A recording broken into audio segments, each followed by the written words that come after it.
ഇന്ന് എസ്ആ ഹോംസ് ഉള്ളത് പുത്തമ്പള്ളിയിലാണ് കേട്ടോ. ഇവിടെ ഒരു റിനോവേഷന്റെ വർക്കുമായി ബന്ധപ്പെട്ടുള്ള ഒരു കാര്യമാണ് ഇപ്പോൾ നടന്നുകൊണ്ടിരിക്കുന്നത്. ഇപ്പൊ ഈ കാണുന്നത് ഒരു സ്റ്റെയർ കേസ് ലാൻഡിംഗ് ആണ്. ആ ഒരു ലാൻഡിംഗിൽ നിന്ന് നമ്മളൊരു ബെഡ്റൂം കൊടുക്കാൻ വേണ്ടി പോവാ. ആ ഒരു ബെഡ്റൂമിന് താഴെ കാർ പോർച്ചും കൂടി ആഡ് ചെയ്തുകൊണ്ടാണ് ഈ ഒരു വർക്ക് ഇവിടെ നടക്കുന്നത് കേട്ടോ. അപ്പൊ ഈ വീടിന്റെ അടിമുടി നമ്മൾ മാറ്റം വരുത്താണ്. അതിന്റെ ചെറിയൊരു പോർഷനാണ് ഇവിടെ നടന്നുകൊണ്ടിരിക്കുന്നത്.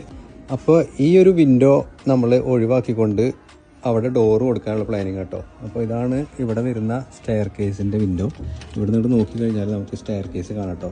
അപ്പോൾ ആ വീടിൻ്റെ അവിടെ നിന്ന് നേരെ ലാൻഡിങ്ങിൽ എത്തിക്കഴിഞ്ഞാൽ ഈ ഒരു ബെഡ്റൂമിലേക്ക് ഇവർക്ക് എൻ്റർ ചെയ്യാനുള്ള ഒരു ഓപ്ഷനാണ് നമ്മളിവിടെ കൊടുക്കുന്നത്. ലാൻഡിങ്ങിൻ്റെ സെയിം ആ ഒരു ലെവലിൽ തന്നെ നമുക്ക് ഇവിടെ ഒരു ബെഡ്റൂം, അടിപൊളി മാസ്റ്റർ ബെഡ്റൂമും ടോയ്ലറ്റും കാര്യങ്ങളാണ് സെറ്റ് ചെയ്യാൻ വേണ്ടി പോകുന്നത്. അതുപോലെ തന്നെ ഇതിൻ്റെ താഴത്താണ് നമ്മൾ കാർ പോർച്ച് സെറ്റ് ചെയ്യാൻ വേണ്ടി പോകുന്നത്. അപ്പോൾ നമുക്ക് 230 ഹൈറ്റാണ് ഇവിടെ കിട്ടുന്നത് കേട്ടോ കാർ പോർച്ചിലേക്ക്. ഈ ഒരു രൂപത്തിലാണ് ഇപ്പോൾ നിലവിൽ ഈ ഒരു വീടുള്ളത് കേട്ടോ. അതിൽ നിന്നും നമ്മൾ മാറ്റിയെടുക്കാൻ പോകുന്നത് ഈ ഒരു രൂപത്തിലേക്കാണ്. അടിപൊളി സൂപ്പറായിട്ടുള്ള ഡിസൈൻ നമ്മൾ കൊടുത്തുകൊണ്ട് ആ ഒരു വീടിനെ അടിമുടി മാറ്റാൻ വേണ്ടിയിട്ടുള്ള കാര്യങ്ങളാണ് ഇപ്പോൾ ചെയ്തുകൊണ്ടിരിക്കുന്നത്. ഇതുപോലെ നിങ്ങളുടെ പഴയൊരു വീടിനെ പുതിയൊരു ലുക്കിലേക്ക് മാറ്റാനും അതുപോലെ തന്നെ പുതിയൊരു സ്വപ്ന ഭവനം നിങ്ങൾ ആഗ്രഹിക്കുന്നുണ്ടെങ്കിൽ എസ്ആ ഹോംസിനെ കോൺടാക്ട് ചെയ്യാവുന്നതാണ് കേട്ടോ. Thank you for watching.